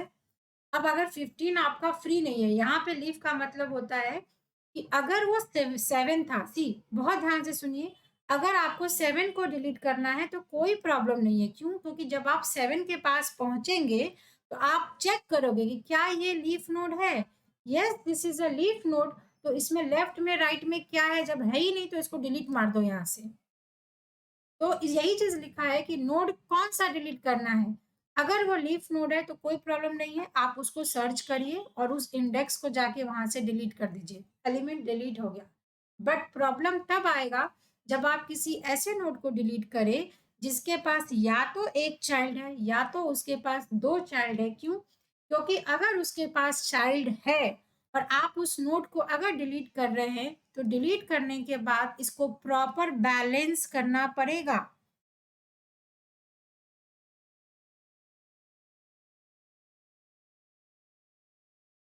ये कॉन्सेप्ट समझ में आया? हम्म।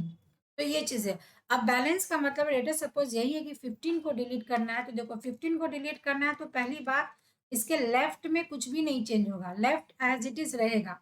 अब 15 को डिलीट करना है अगर, तो आपके पास दो कंडीशन आती है। दो कंडीशन क्या आती है कि या तो ये ट्री ऐसे बन जाएगा, लेटर सपोज 15 अगर डिलीट हुआ तो हो सकता है यहाँ पे 17 ऐसे आ जाए और 12 यहाँ पे आ जाए। This is one possibility. या एक पॉसिबिलिटी ऐसे भी हो सकती है कि यहाँ पे 12 आ जाए और यहाँ पे 17 आ जाए। दोनों केस हो सकते हैं कि नहीं हो सकते? यहाँ पे दो पॉसिबिलिटीज आती है, दिस इज फर्स्ट और दिस इज सेकंड। अब आप कैसे डिसाइड करेंगे कि ये वाला होगा या ये वाला होगा? दोनों में से एक ही होगा ना। तो फिर इसके लिए कुछ कंडीशंस होते हैं, वो अभी बस इतना समझ के रखो कि डिलीट करना है तो कैसे डिलीट करना है। जो भी एलिमेंट को आप डिलीट करें, क्या वो लीफ नोड है तो there is no problem. But if there is a node which has some child node, then you have to consider the child node, मतलब आपको उस चाइल्ड नोड को बैलेंस करना पड़ेगा। तो ये डिलीशन में आपको कुछ पॉइंट्स को याद करना रहता है। ये हो गई डिलीशन की बात। अ, उसके बाद आपसे किसी किसी कॉम्पिटिटिव में या पूछ सकते हैं कॉम्प्लेक्सिटी। तो ये कॉम्प्लेक्सिटी आप सिंपली याद कर लीजिएगा, बहुत इजी है, सब सेम ही है। देखो कॉम्प्लेक्सिटी मैंने आपको बताया है कि किसी भी एल्गोरिदम की कॉम्प्लेक्सिटी 3 तरीके से हम मेजर करते हैं। दैट इज़ उस एल्गोरिदम को एग्ज़ीक्यूट करने में सबसे ज़्यादा टाइम कब लगा? तो सबसे ज़्यादा का मतलब है कि मैंने शुभम को बोला एटीएम से पैसे निकाल के लाओ। अब उसने 1 घंटा लगा दिया। मैं एक्सपेक्ट कर रही थी कि घर के नीचे है 5 मिनट में निकाल के लाएगा। तो अगर वो 5 मिनट में निकाल के मेरे एक्सपेक्टेशन के हिसाब से ले आता तो that was the best case. अगर उसको 30 मिनट्स लगे तो मैं मान के चलूँगी ठीक है चलो लाइन है, लाइन में खड़े हो गए। अब 1 घंटा लगा इसका मतलब उसने टाइम पास किया, अपने दोस्त से मिलके वो गप मार रहा है। किसी भी एल्गोरिदम को आप जितना भी डेटा स्ट्रक्चर में टॉपिक पढ़ रहे हैं, array, linked list, stack, queue, tree, graph, so and so, हर काम को करने का एक स्टेप होता है, एक तरीका होता है और उसी को हम बोलते हैं किसी भी टास्क को परफॉर्म करने की you should know the complexity. Complexity जो आपको पढ़ना है 2 टर्म्स में पढ़ना है। किसी को टास्क को करने में कितना समय लगा और कितना आपने उसके लिए स्पेस लिया। जैसे हमारा मोबाइल है, मोबाइल में कोई फाइल अगर स्टोर है, तो वो फाइल कितना स्पेस ले रहा है और उसको ओपन करने में हमें कितना टाइम लग रहा है। अगर हम ट्री की बात करेंगे दैट इज बीएसटी की अगर हम बात करेंगे तो आप बीएसटी में चेक कर सकते हो किसी भी एलिमेंट को इंसर्ट करना है, डिलीट करना है या फिर एलिमेंट को सर्च करना है तो वर्स्ट केस में आपको ऑर्डर ऑफ एन टाइम लगेगा, एवरेज में और बेस्ट केस में लॉग एन लगेगा। अगर स्पेस की बात है तो ऑब्वियस सी बात है जितने आपके नोड्स होते हैं, जैसे मैंने बोला ए बी सी डी तो 4 नोड है, 4 नोड को इंसर्ट करने में लेट अस सपोज 4 मिली सेकेंड आपको लगेंगे। तो यहाँ पे एन क्या रिप्रेजेंट कर रहा है? N represent your number of nodes. जितना नोड है उतना टाइम लगेगा। तो अभी आपको एक मैथ्स का नॉर्मल सा फॉर्मूला होता है। अगर मैं बोलूँ एन की वैल्यू 5, मुझे बताना 5 बड़ी वैल्यू है, बड़ी वैल्यू है log 5 से या 5 लेस देन है log 5 या 5 इक्वल्स टू है log 5 विच इज ट्रू।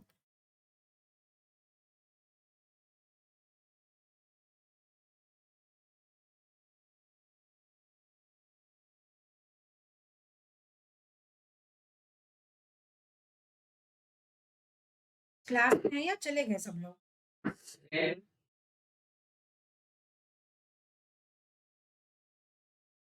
हाँ, this is the correct answer because हमें पता है log की वैल्यू स्मॉल होती है when we are compared with the normal. 5 मतलब एग्जैक्ट 5, log 5 ऑब्वियसली इससे बहुत छोटा होगा। This is the correct answer और ये ऑब्वियसली ये तो गलत ही है। तो ये आपको मालूम होना चाहिए, ये मैं पढ़ाऊंगी अभी एल्गोरिदम में आपको। जैसे कॉम्प्लेक्सिटी की जो मैंने बात की, तो अगर मैं ऑर्डर ऑफ एन की बात करूँ, इसी को मैंने लिख दिया ऑर्डर ऑफ एन।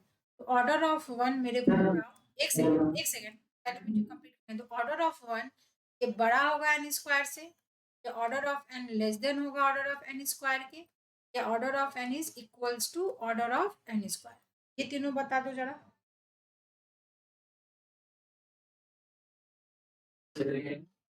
ऑब्वियसली यहाँ पे सोचना ही नहीं है, सिंपली दिमाग में यहाँ पे कैलकुलेशन कर लो। ये हो गई 5, ये हो गई 25।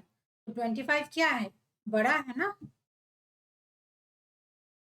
तो it is the correct way to represent algorithm complexity. तो ये पढ़ाऊंगी पर अभी इतना समझ के लो कि लॉग वैल्यू छोटी होती, जैसे अगर मैं पूछ लूँ तो लॉग एन की वैल्यू छोटी होगी किससे? एन से। एन छोटी होगी एन स्क्वायर से, ये छोटी होगी टू द पावर एन से। तो इसको बोलते हैं हाँ का आंसर नीचे वाले का। फाइव बड़ी है लॉग 5 से, कैसे? लॉग 5 छोटी वैल्यू होती है, अभी मुझे कैलकुलेट।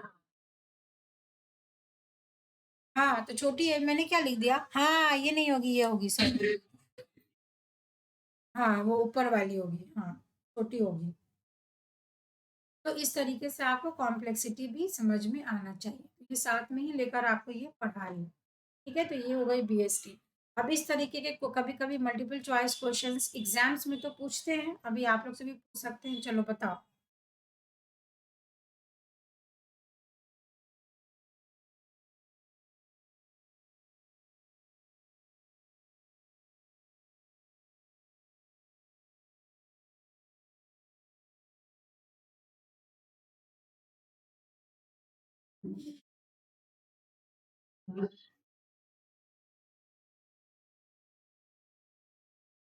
इन ऑर्डर ट्री ट्रैवल्सर किस में पढ़ा है अभी हमने? बीएसटी में पढ़ा है ना Shubham?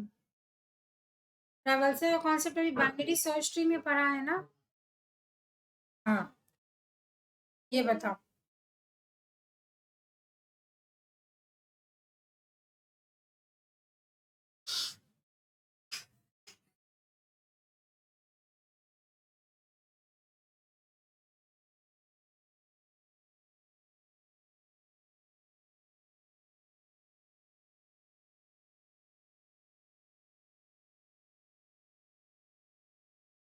Efficient data structure to insert and delete a number in a stored set of number.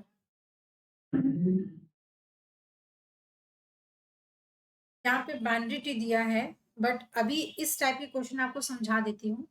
कभी भी आपको इस तरीके से मल्टीपल अगर स्ट्रक्चर गिवन होगा, आपको पूछेगा एफिशिएंट डेटा स्ट्रक्चर क्या है, आपको मालूम होना चाहिए। जैसे इंसर्ट और डिलीट पूछा है तो आपको इसकी कॉम्प्लेक्सिटी लर्न होनी चाहिए, मतलब ये वाली टेबल ये लर्न होनी चाहिए। तो कभी भी अगर आपको एफिशिएंट पूछ रहा है, इसका मतलब हमेशा you have to compare with the worst case. क्यों वर्स्ट केस से हम कंपेयर करते हैं? बिकॉज ये हमारा वर्स्ट केस क्या बताता है, ये आपका मैक्सिमम टाइम है ना, इससे ज्यादा तो नहीं लगेगा, तो that is why this is the worst case. So अगर हम यहाँ पे बात करें तो यहाँ पे क्यू में इंसर्ट करना ये आपके इंडेक्स से करता है, इसीलिए यहाँ पे ऑर्डर ऑफ 1 होता है। डबल लिंक लिस्ट में भी आई गेस यहाँ पे दोनों लिंक होता है कि आप फॉरवर्ड और बैकवर्ड जा सकते हैं, और लिंक लिस्ट में आपका ऑर्डर ऑफ एन होता है, that is just the opposite of Q. इसलिए यहाँ पे डबल लिंक लिस्ट है, क्योंकि अगर बाइनरी ट्री की बात करेंगे तो यहाँ पे ऑर्डर ऑफ एन है, तो इसीलिए देखो यहाँ पे इसकी कॉम्प्लेक्सिटी लिखी है। बट यस, यहाँ पे मुझे थोड़ा डाउट है। डाउट इसलिए है क्योंकि यहाँ पे इंसर्ट और डिलीट पूछा है ना, तो हम सर्च नहीं देखेंगे, इंसर्ट और डिलीट की बात करेंगे। ऑब्वियस सी बात है कि order of 1 is the less amount of time. ठीक है, order of 1 is the less amount of time. तो यहाँ पे क्यू में भी सेम है और आपका डबल लिंक लिस्ट में भी यहाँ पे सेम है। ठीक है, तो यहाँ पे आंसर में जो डबल लिंक लिस्ट गिवन है, तो ऑब्वियसली अगर हम कंपेयर करें with respect to queue and double link list, तो ये बेटर डेटा स्ट्रक्चर होता है। तो यस, ये थोड़े इसे हम अपने टर्म से बोलते हैं this are the confusing questions. तो कभी कभी कॉम्पिटिटिव एग्जाम में ऐसे क्वेश्चंस रहते हैं, बट आपके लिए ठीक है, आपको जो मैंने कॉन्सेप्ट पढ़ाया है उसके हिसाब से आप एक्सप्लेन कर सकते हो। मेरे हिसाब से तो इसकी आंसर बीएसटी होनी चाहिए, बट इंसर्ट एंड डिलीट की अगर हम बात करें, नहीं बीएसटी नहीं होगा, क्योंकि बीएसटी में देखो ऑर्डर ऑफ 1 है और ऑर्डर ऑफ एन है ना, तो यहाँ पे अगर मैं बीएसटी लगा दूंगी तो बीएसटी में यहाँ ऑर्डर ऑफ एन है, तो ऑब्वियसली बीएसटी तो नहीं होगा, मतलब बाइनरी ट्री तो नहीं होगा, यहाँ पे ऑर्डर ऑफ एन है ना, तो डबल लिंक लिस्ट और ट्री दोनों में से यहाँ पे कुछ भी हो सकता है, बट डबल लिंक लिस्ट ही लेंगे हम। इस तरीके भी कभी कुछ क्वेश्चन होता है। अब आप इसको सॉल्व करेंगे, मैंने पोस्ट फिक्स बताया है, ये सेम चीज है प्रीफिक्स के लिए। Just try to solve using the stack data structure और मुझे इसका आंसर बताना 2 क्वेश्चन का। उसके बाद आपका एक और कॉन्सेप्ट बच गया है एवीएल ट्री का, और एक कॉन्सेप्ट बचता है रेड ब्लैक ट्री का। तो ये उतना आपसे पूछते नहीं है इंटरव्यू में, क्योंकि एक्चुअली ये सारा कोर कॉन्सेप्ट है, और ये एकदम एक्सट्रीम आपके जो बीटेक के सब्जेक्ट्स होते हैं उसमें पूछते हैं, और ये यूनिवर्सिटी के भी हिसाब say that is not a very क्या बोलते हैं इम्पॉर्टेंट टॉपिक। बट इतना समझ लो कि एवियर ट्री में आपको इतना ध्यान रखना है, इसे हम बोलते हैं हाइट बैलेंस ट्री। क्यों हाइट बैलेंस ट्री बोलते हैं? बिकॉज जैसा मैंने आपको बताया इस तरीके से स्क्यूड होता है, तो आपको इसको क्या करना है, इसको रोटेशन करना है। जैसे ये आपका राइट में चला गया, ये राइट में चला, तो आप इसको रोटेट करके ये नोड को अगर ऊपर ले जाओगे तो ये एक नीचे आ जाएगा, ये एक ऐसे आ जाएगा। तो ये हमें दिख रहा है कि yes now this is a balance, तो इसको हम बोलते हैं आर रोटेशन। सिमिलरली अगर मैं इस तरीके से बना दूं, तो अगेन ये स्क्यूड है, इस तरीके से नीचे चला गया, तो इसको भी हम बोलते हैं कि इसको आप एल आर रोटेशन, मतलब लेफ्ट और राइट, आर का मतलब राइट राइट, LR का मतलब हो गया लेफ्ट राइट। तो हम क्या करेंगे, अगर हम इस नोड को उठा के ऊपर कर दें, लेट अस सपोज ये नोड मेरा बी ऊपर आ गया, तो ये ए यहाँ आ जाएगा और इसके नीचे ये 2 आ जाएगा। थोड़ा सा as compare to this diagram ये आपका बैलेंस हो गया। तो यहाँ पे कुछ बैलेंसिंग फैक्टर की बात होती है, तो बस इतना आप याद रखना कि यहाँ पे जो ट्री है, उस ट्री में एक बैलेंस फैक्टर होता है कि हर नोड का बैलेंसिंग फैक्टर -1 to 0 होना चाहिए। मतलब या तो बैलेंसिंग फैक्टर -1 हो, या तो 0 हो, नहीं तो 1 हो। अगर आपको इस तीनों के अलावा 2 मिलता है, 3 मिलता है, इसका मतलब आपको क्या करना पड़ेगा, रोटेशन का यूज करके उस बाइनरी ट्री को, उस एवियल ट्री को, सॉरी, उस एवियल ट्री को हाइट बैलेंस करना है। तो ये कॉन्सेप्ट है ट्री का ही, ठीक है। तो ये इतना इंपॉर्टेंट नहीं है, तो बस इतना समझ के लेना, इसको एक बार रीड कर लेना आप, बस इतना एनफ है आपके। ये यहाँ पे इसकी एवियल ट्री की ही आपकी ये कॉम्प्लेक्सिटी गिवन है। उसके बाद ये आपका इंपॉर्टेंट है बी ट्री। तो ये आपको मैं डेटाबेस मैनेजमेंट सिस्टम में भी पढ़ाऊंगी। बी ट्री आप बस अभी ये समझ के लीजिए, इसको रीड करना एक बार। बी ट्री का ये मतलब होता है, this is a specialized M way tree.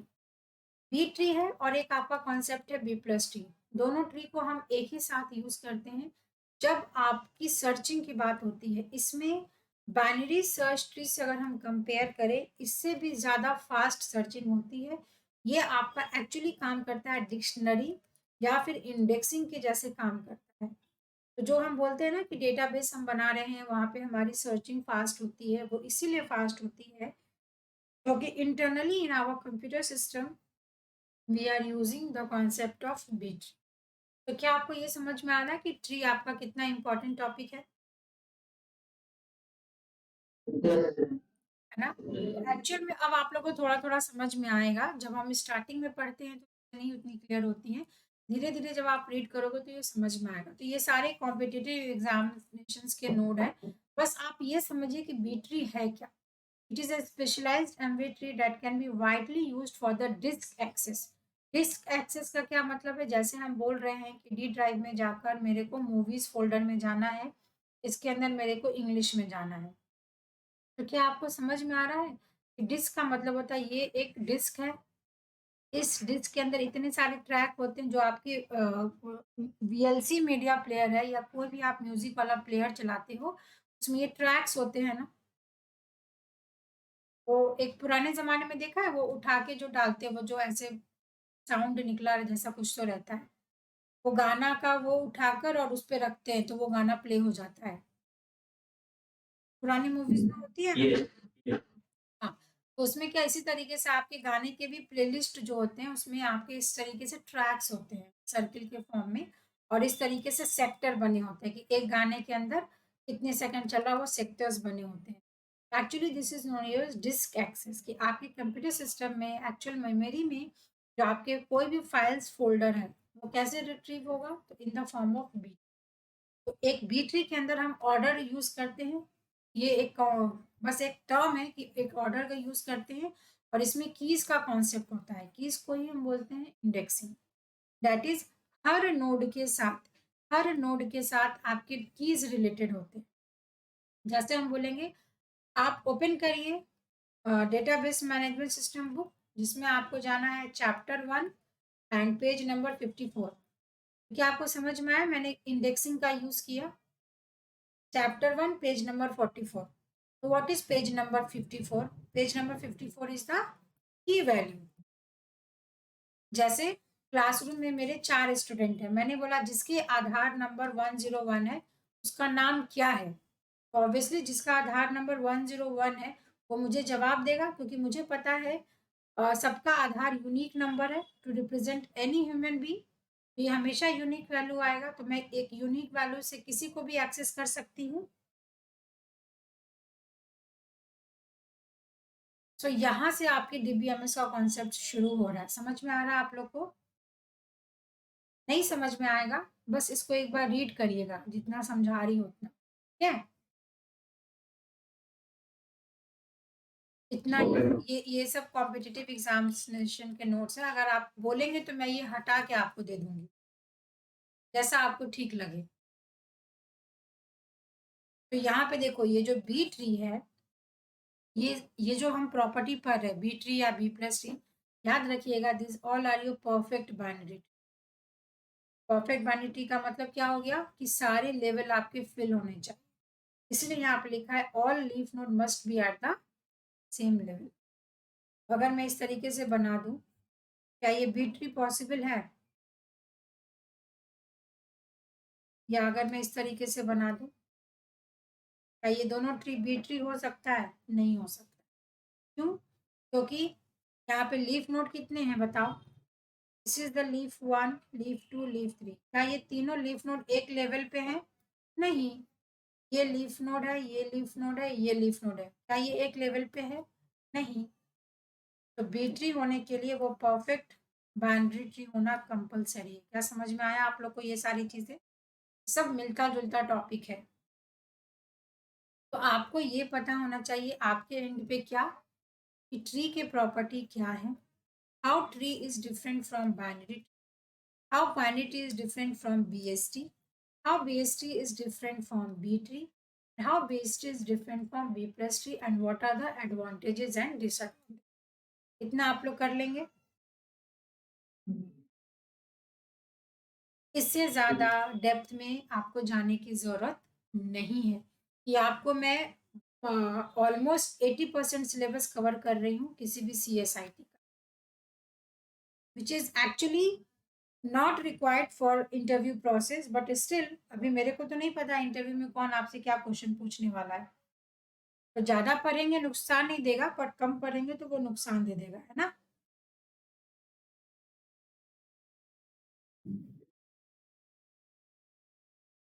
तो यहाँ पे देखो, अब इन अ बी ट्री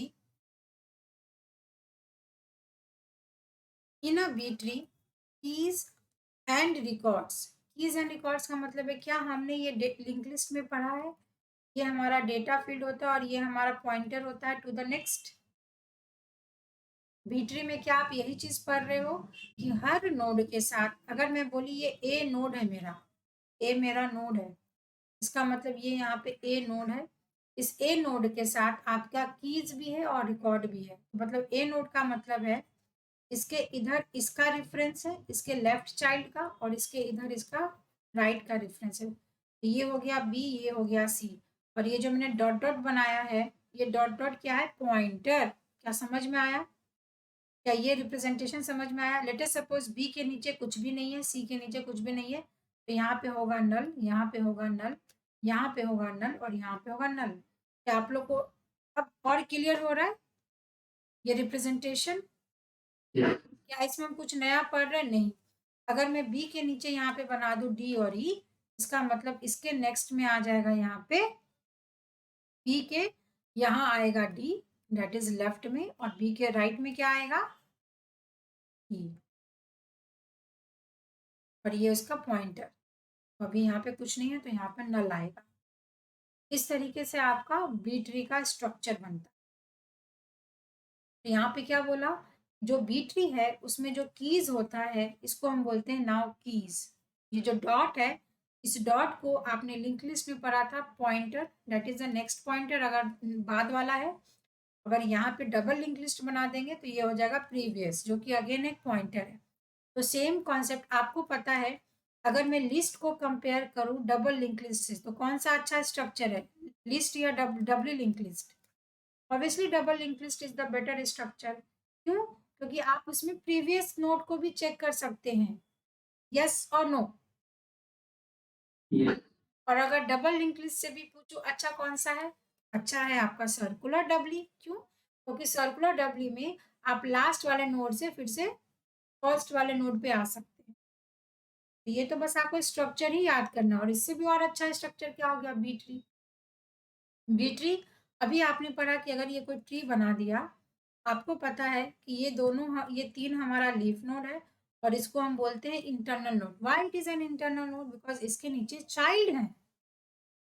तो यही चीज यहाँ पे बोला है कि अगर आपका बी ट्री है, ये जो पॉइंटर होते हैं लिस्ट में, उसी पॉइंटर को आप ट्री में बोलते हो कीज।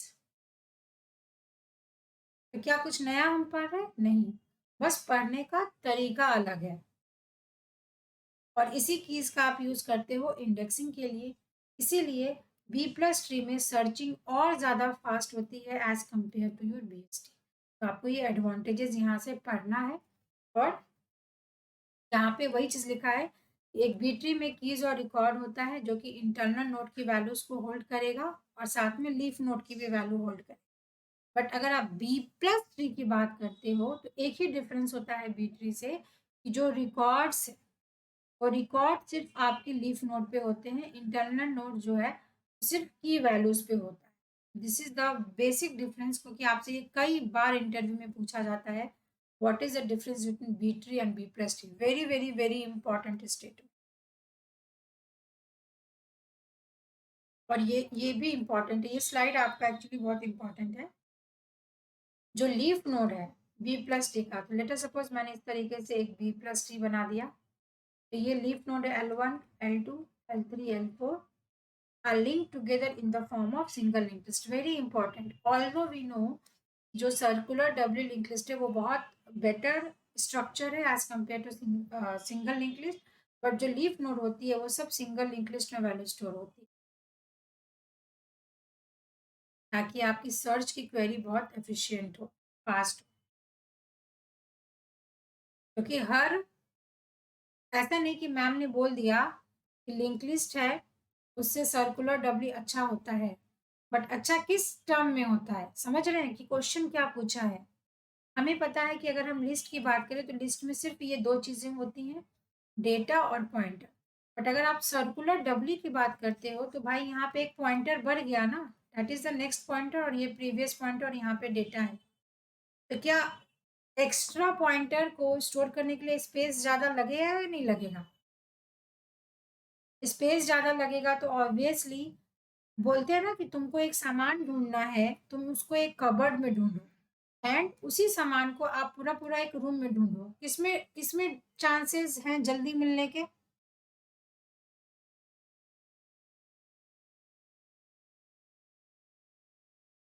कबर्ड में। क्यों? क्योंकि इसका स्टोरेज स्पेस स्मॉल है, इसका स्टोरेज स्पेस ह्यूज है, तो ढूंढते रह जाओगे यहाँ पे। तो वही है, देखो डेटा स्ट्रक्चर जो आप पढ़ रहे हो, this all are not very easy topic. इन टॉपिक में कभी भी जब आप इंटरव्यूज वगैरह में जाते हैं, थिंक ट्वाइस। कोई भी क्वेश्चन पूछे 2 बार पूछो, आराम से सुनो, समझो, फिर उसका आंसर दो। क्योंकि अगर मैंने बोला कि ये इसका एडवांटेज है, तो वो सेम एडवांटेज किसी पर्टिकुलर मोमेंट पे it can be converted into disadvantage. समझ में आया? बोलते हैं ना कि क्लास में मैं ही हूँ जो आप चारों स्टूडेंट को पढ़ा रही हूँ, बट नारायण की सोचने की समझने की शक्ति अलग है, शुभम अपने तरीके से समझ रहा है, गुरु अपने तरीके से समझ रहा है, बिकॉज हर एक का पढ़ने का तरीका अलग है, बट टीचर तो एक ही है ना, मैं कंटेंट तो सबको एक ही चीज पढ़ा रही हूँ। The same thing you have to understand. अगर मैंने यहाँ पे बोला है एडवांटेज ऑफ बी ट्री, तो yes this is the advantage of B tree, but कल को जब आप इससे भी एडवांस डेटा स्ट्रक्चर पढ़ेंगे तब आपको समझ में आएगा कि अच्छा ये एडवांटेज है, पर स्टिल बी ट्री उतना अच्छा परफॉर्म नहीं कर रहा है। दैट इज अगेन कि हर चीज का दो पहलू है, एडवांटेज एंड डिसएडवांटेज। तो क्वेश्चन आपसे क्या पूछा जा रहा है वो आपको समझ के आंसर देना है। तो ये है आपका, यहाँ पे मैंने डिफरेंस भी लिख दिया है, एक बार उसको पढ़ना। तो ये है आपका कंप्लीट क्या बोलते हैं ट्री। तो जितना है ये मोर देन एफिशिएंट आपको पढ़ा दिया है, बहुत ज़्यादा पढ़ा दिया है। आई नो कि this are the difficult topics, but yes मैंने पढ़ाया अच्छे से, तो मैं इतना एक्सपेक्ट कर रही हूँ कि आप इसका जवाब वगैरह अच्छे से देंगे किसी भी इंटरव्यू में अगर आपसे क्वेश्चन पूछा जाएगा। और अभी तक जितने भी स्टूडेंट हैं जो कहीं पे भी प्लेसमेंट मिल रहा है उनको मैं आपको बता दूं, डेटा स्ट्रक्चर से अभी तक कोई क्वेश्चन नहीं पूछा गया है।